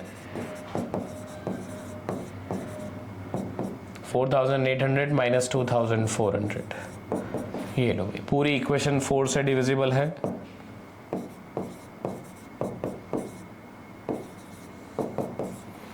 क्वाड्रेटिक इक्वेशन का क्वेश्चन था चैप्टर 4 का। X square minus 70x plus 600, इसको फैक्टराइज करेंगे तो x की वैल्यू मिल जाएगी, तो इसके फैक्टर आएंगे x square minus 60x minus 10x plus 600, तो x कॉमन लोगे तो x माइनस 60 माइनस 10 कॉमन लिया तो x minus again 60 is equals to 0, तो x minus 10 and x minus 60 is equals to 0, तो x इज इक्वल्स टू 10 और 60। इसमें से ये 60 रिजेक्ट हो जाएगा। क्यों रिजेक्ट हो जाएगा? क्योंकि जैसे आप x की वैल्यू 60 रखोगे तो ये डिस्टेंस कितनी बचेगी देखना, ये पूरी 60 थी, तो 62 = 120, 60 माइनस 120 माइनस 60, यानी अंदर वाले रेक्टेंगल की विड्थ जो आएगी वो नेगेटिव आएगी, इस वजह से ये रिजेक्ट होगा। तो x की वैल्यू फाइनल आपको मिलेगी 10 metres, right? Okay, then 35th question देखते हैं। मीन मॉड मीडियन का क्वेश्चन है। अरे 34 का बी रह गया। 34 का बी, ये अभी हमने ये हमारे वीडियो लेक्चर्स में कवर किया है। A train covers a distance of 90 kilometre at a uniform speed, और बहुत कॉमन क्वेश्चन है, बट अगेन बोर्ड से एक्सपेक्टेड नहीं था कि ये बेसिक में पूछा जाएगा। वो हालांकि पूछा 5 मार्क्स में, लेकिन बेसिक में पूछ लिया, ये थोड़ा सा अनएक्सपेक्टेड रहा, क्योंकि जनरली ये क्वेश्चन जो है ट्रेन की स्पीड वाला, ये स्टैंडर्ड वालों को आता है, जनरली स्टैंडर्ड वालों को आता है, but as I said generally, compulsory नहीं है कि ये बेसिक वालों को नहीं आ सकता, क्योंकि ये टेक्स्ट बुक में है। टेक्स्ट बुक में ऐसा सिमिलर क्वेश्चन है। तो देखो डिस्टेंस क्या है, 90 kilometres, had the speed and let speed x kilometre per hour, तो टाइम कितना लगेगा? इस टाइम को हम बोल रहे हैं t1, distance upon speed hours, है ना। अब आपने से बोला had the speed 15 kilometre per hour more, यानी नई स्पीड क्या दे रखी है आपको, x plus 15 kilometre per hour. तो नया टाइम क्या हो जाएगा, t2 डिस्टेंस अपॉन स्पीड। अब बताओ t1 ज़्यादा है या t2 ज़्यादा है, t1 बड़ा है या t2 बड़ा है, बताओ। ये वही पॉइंट है जहाँ पे कॉमन सेंस दम तोड़ देता है। जल्दी बताओ, t1 बड़ा है या t2 बड़ा है। भाई t2 में प्लस 15 आ रहा है, यानी t2 बड़ा है, ऐसा बच्चे सोचते हैं। नहीं भाई, t1 बड़ा है, कॉमन सेंस लगाओ। स्पीड को यदि आपने इंक्रीज कर दिया है और डिस्टेंस कांस्टेंट रखी हुई है तो लगने वाला टाइम कम हो जाएगा। तो t2 जो है वो t1 से छोटा है। कितना छोटा है, it would have taken 30 minutes less for the same journey, यानी t1 minus t2 is equals to 30 minutes, that is 1/2 hours, क्योंकि सब कुछ आर में था अकॉर्डिंग टू क्वेश्चन। रख देते हैं भाई t1 की value 90/x minus 90 upon x plus 15 is equals to 1/2। 90 common ले लूंगा मैं and x into x plus 15 LCM आएगा। तो भाई x कटेगा, 15 9s 135 एंड 135 2s, यहाँ आएगा 15 into 90 into 2 is equals to x times x plus 15। कितना हो जाएगा, 90 2s 180 and sorry 15 9s 135, 135 2s 270, x square plus 15x। तो x square plus 15x minus 2700 is equals to 0। ये आपकी क्वाड्रेटिक इक्वेशन, हम इसको सॉल्व करेंगे फैक्टराइजेशन की हेल्प से। तो x की वैल्यू आपको मिलेगी, तो इसके फैक्टर आएंगे x square plus 60x minus 45x, तो उधर से क्या कॉमन है, x प्लस 60 और यहां से 45, तो x प्लस 60, तो x minus 45 and x plus 60, तो x इज इक्वल्स टू 45 और माइनस 60। इसमें से ये तो रिजेक्ट हो जाएगा क्योंकि x क्या लिया था हमने, स्पीड। तो स्पीड ऑफ ट्रेन क्या हो जाएगा आपका, स्पीड नेगेटिव नहीं हो सकती, इसलिए उसको रिजेक्ट किया है। 45 kilometre per hour, usual speed of the train is 45 kilometre per hour. Okay, 34 का B. Then 35 mean and mode दोनों ढूंढने को कहा है आपसे। तो क्लास दे रखी है आपको 10 to 20, 20 to 30, 30 to 40, 40 to 50, 50 to 60, 60 to 70 and 70 to 80 and frequency दे रखी है 5, 4, 10, 13, 12, 10, 6। तो समेशन एफ आई एक्स आई निकाल लेते हैं पहले। तो समेशन एफ आई एक्स आई क्या हो जाएगा, सॉरी समेशन एफ आई क्या हो जाएगा,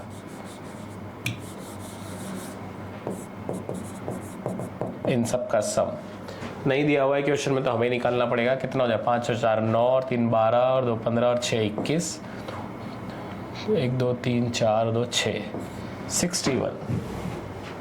61 ही हो रहा है ना। 5 और 9 और 3 12 2 15 और 6 21, 5 4 9 6 15 15 10 25 50, 5 4 9 और 6 15 15 और 10 25 25 50 60 हो रहा है। हाँ 60 हो रहा है, 60। और XI वाला कॉलम निकाल लेते हैं, यानी इन दोनों की mid value 15, 25, 35, 45, 55, 65 and 75। And mean के लिए हमें एफ आई एक्स आई की भी ज़रूरत पड़ने वाली है। तो 15 5 is 75, 25 4 is 100, 350, 13 5 is 65, 58, 12 5 is 60, 660, 65 10 is 650, and 75 6 is 210,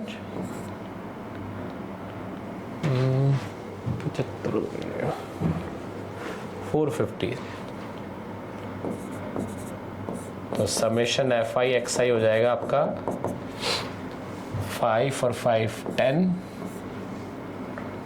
7 3 8 8 16,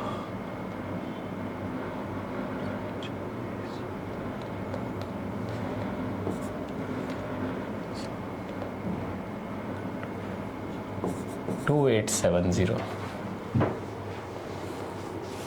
तो मीन कितना हो जाएगा? Mean is summation f i x i divide by summation f i, that is 2870 by 60, cancel.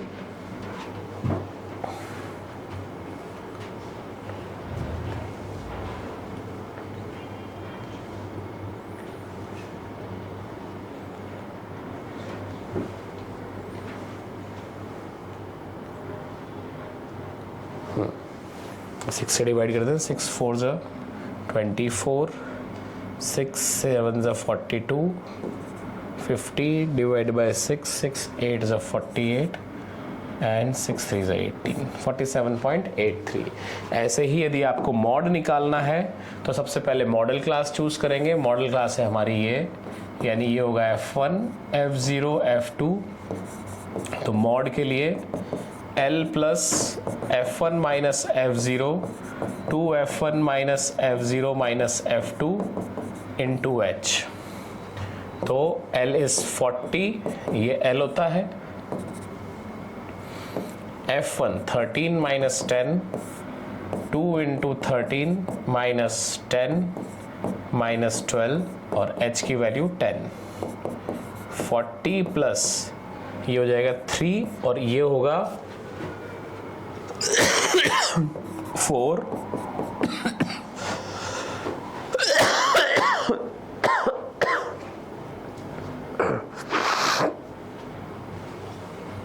तो 2 2 ज़ा और क्यों करना हमें,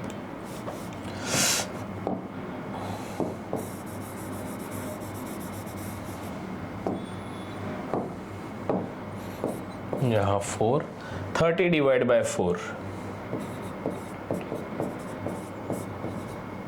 यानी 40 प्लस 7.5 यानी मॉड आ जाएगा 47.5। देखो मॉड और मीन काफ़ी आसपास ही आ रहा है, वो 47.83 आ रहा है, ये 47.5 आ रहा है। तो ये तुम्हारा सेक्शन डी कंप्लीट हो गया है ना। सेक्शन ई की तरफ बढ़ते हैं, केस स्टडी वाला section. Seema daily goes to park exercise on machine available there when Seema spends 15 minutes on exercise bicycle and 30 minutes on double cross walker. She received a message of burning 435 calories on her fitness watch.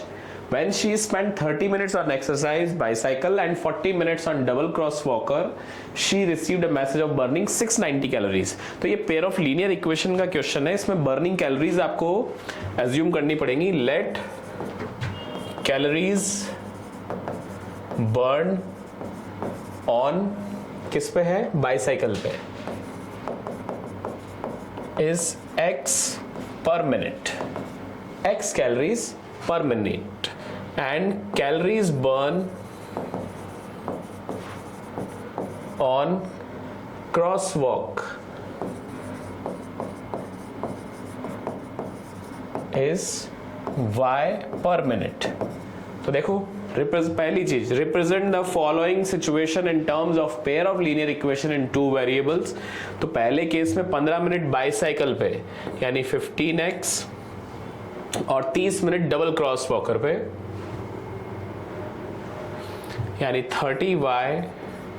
तो कितनी calories burn हो रही है, 435 से।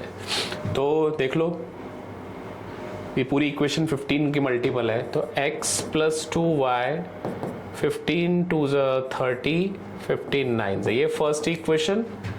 And दूसरा देखो 30 minutes on bicycle यानी 30x plus 40 minutes on double cross walker 40y, तो कितनी कैलोरीज बर्न हो रही है 690। ये पूरी इक्वेशन 10 से डिविजिबल है, तो 3x plus 4y is equals to 69, that is equation 2। Show that the equations have unique solution. दूसरी चीज इसमें आपको बतानी है कि इक्वेशंस हैव यूनिक सॉल्यूशन, तो हम a1 by a2 निकालेंगे। a1 is the coefficient of x and a2 is also coefficient of x।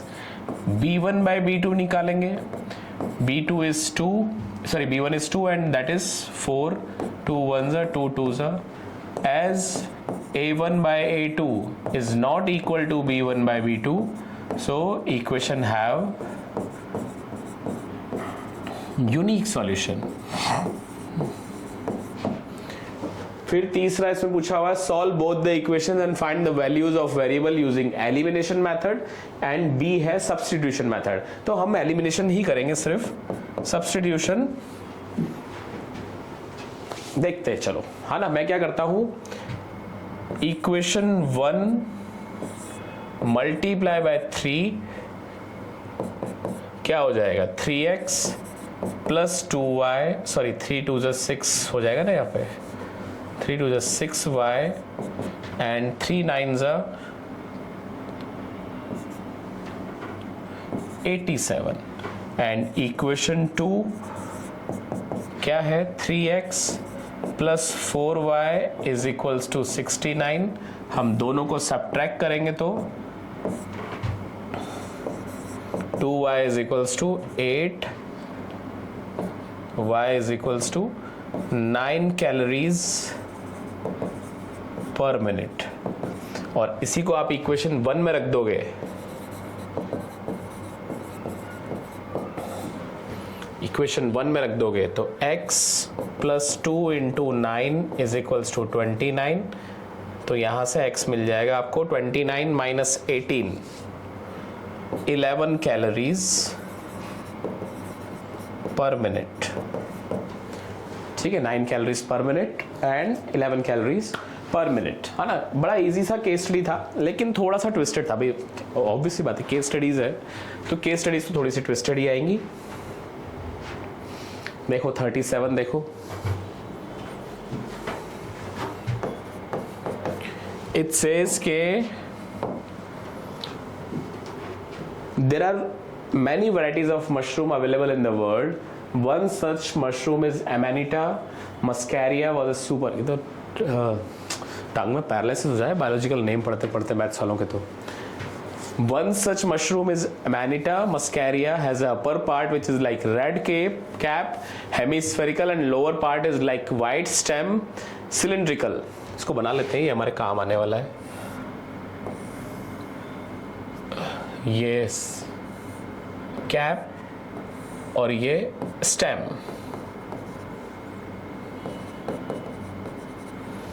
हमसे बोला हुआ the hemispherical caps radius is 3 centimetre, यानी यहां से यहां तक की रेडियस 3 सेंटीमीटर है, and cylindrical stem is 2 centimetre high, यानी ये 2 सेंटीमीटर विद डायमीटर 1.4 सेंटीमीटर, ये 1.4 सेंटीमीटर।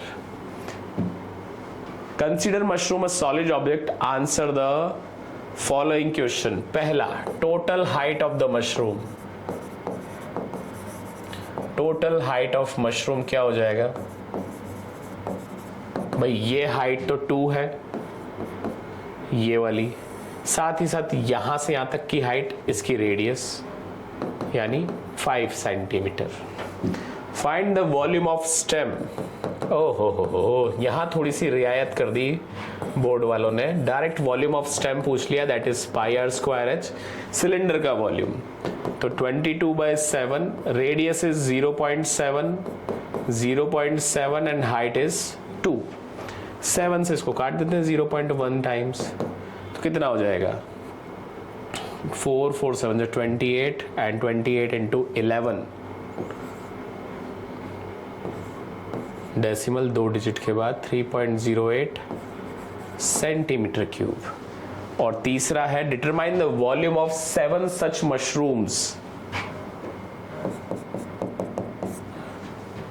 वॉल्यूम ऑफ 1 मशरूम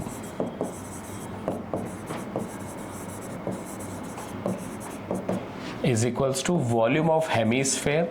मैं एक काम करता हूं, मेरे को ना इसके लिए नया पेज ले लेना चाहिए, क्या बोलते हो, ले लूं? Volume of 1 mushroom is equals to volume of hemisphere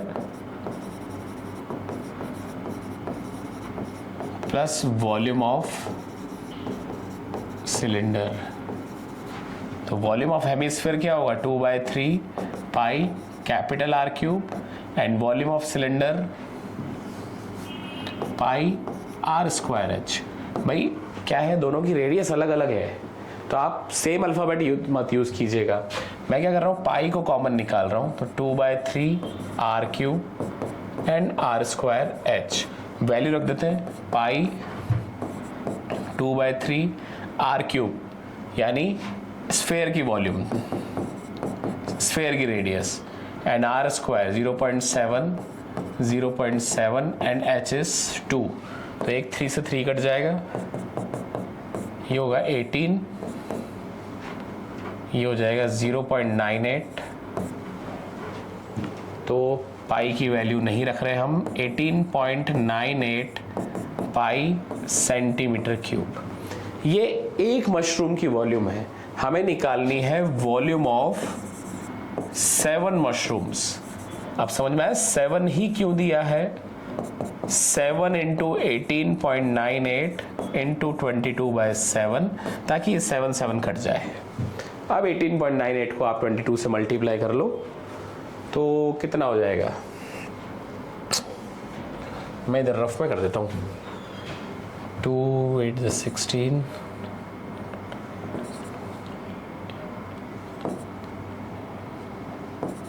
6973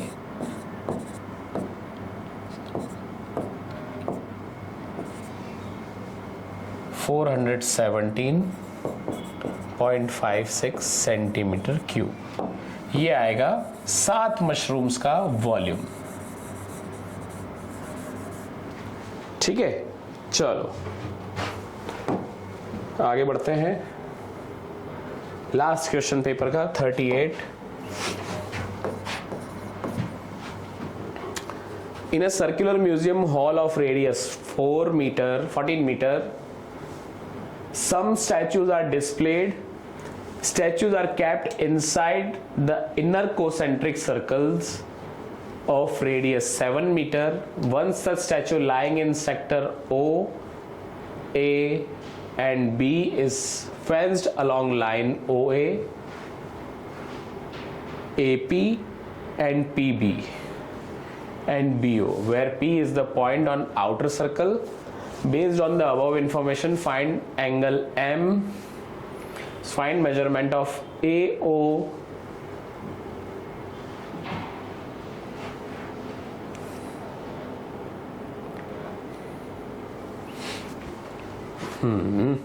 चलो भाई देखो,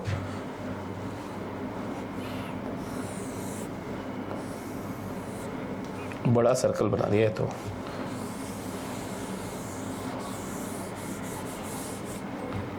थोड़ा छोटा बनाते हैं। अरे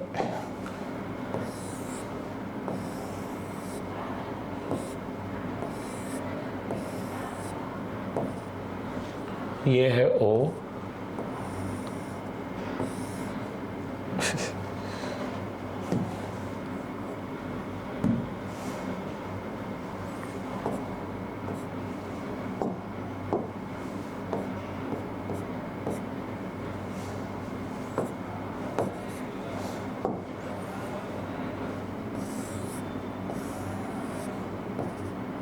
ये है O, ये है A, ये है B, ये है P। भाई इनर सर्कल की रेडियस है 7 मीटर, और आउटर सर्कल की रेडियस है 14 मीटर। आपसे पहला पूछा हुआ है एंगल ए ओ पी, तो मैं क्या करता हूँ, इसको एंगल थीटा ले लेता हूँ। As radius is perpendicular to tangent, so angle A would be 90 degree.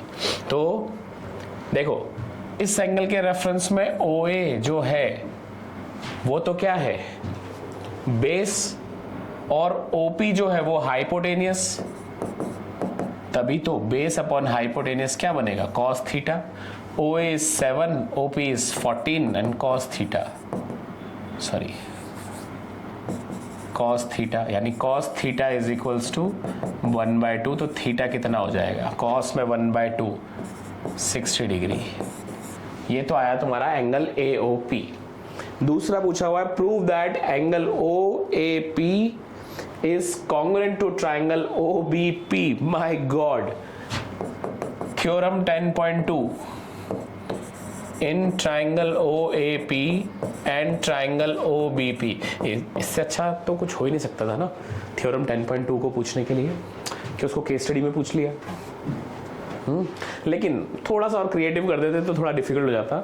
यहाँ थोड़ी सी और बोर्ड ने तुम्हारे साथ नरमी पेश आदि के सीधे सीधे पूछ लिया कि दोनों ट्राइंगल्स को कॉन्ग्रुएंट कर दो भैया। भाई देखो O A is equals to O B, तो रेडियस है छोटे वाले सर्कल की, and angle A is equals to angle B 90 degree, as in radius perpendicular to tangent, and OP is equals to OP common। तो triangle OAP is congruent to triangle OBP by RHS। Okay, और तीसरी चीज, find the length of the fencing required to protect the statue। Okay,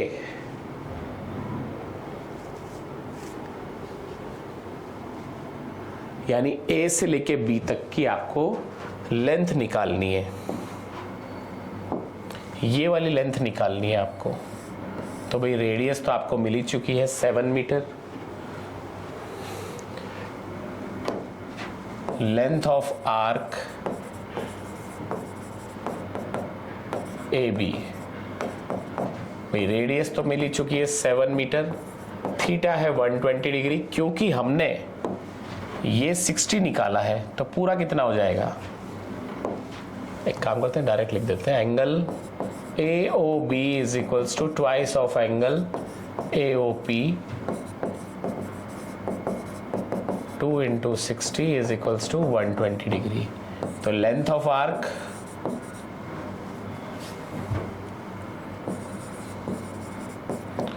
क्या होता है, 2 पाई are theta by 360।